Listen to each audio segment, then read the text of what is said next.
बातमी साखर कारखान्यांच्या नोटिशी संदर्भातली आहे। तर थकीत FRP प्रकरणी 3 साखर कारखान्यांवर जप्तीचे आदेश देण्यात आलेले आहेत आणि त्यामुळे राजकीय वर्तुळामध्ये खळबळ माजली आहे। धाराशिवच्या श्री विठ्ठलसाई, सोलापूरच्या कमला भवानी आणि नाशिकच्या अष्टलक्ष्मी शुगर्सवर साखर आयुक्तांनी दणका दिलेला आहे। तर शेतकऱ्यांचे तब्बल 23 कोटी 13 लाख रुपये थकीत आहे आणि त्यामुळे ही FRP लवकरात लवकर देण्यात यावी असं महसूल विभागाने सांगितलं। महसूल वसुली प्रमाणपत्रानुसार ही कारवाई करण्यात आली आहे। सत्ताधारी आणि प्रभावशाली राजकीय नेत्यांशी संबंधित कारखान्यांवर कारवाई झाल्याने चर्चांना आता उधाण आलंय। तर FRP थकली आणि कारखाने अडकले, आता राजकारणही यामुळे तापण्याची चिन्ह आहेत।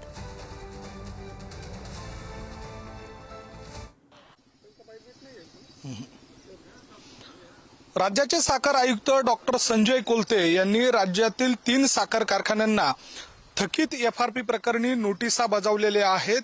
जप्तीच्या या नोटिसा आहेत आणि त्यामध्ये प्रामुख्याने राजकीय व्यक्तींशी संबंधित असलेले 3 साखर कारखाने असल्याने राजकीय वर्तुळामध्ये सुद्धा याची जोरदारपणे चर्चा होऊ लागलेली आहे।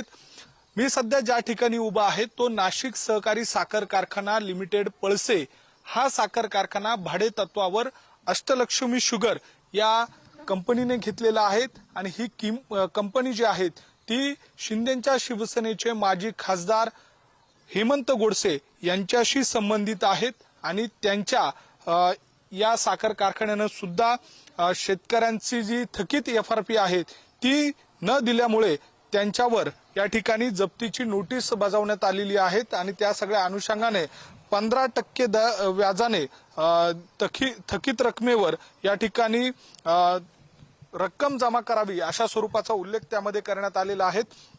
यामध्ये महत्वाची बाब जर बघितली तर आणखी जे 2 सहकारी साखर कारखाने आहेत त्यामध्ये एक भाजपचे आमदार बसवराज पाटील यांचा जो विठ्ठलसाई साखर कारखाना आहे त्याला सुद्धा नोटीस बजावण्यात आलेली आहे। तर दुसऱ्या बाजूला माजी आमदार बबनराव शिंदे यांच्याशी संबंधित असलेल्या कमला भवानी साखर कारखान्याला सुद्धा नोटीस बजावण्यात आलेली आहे।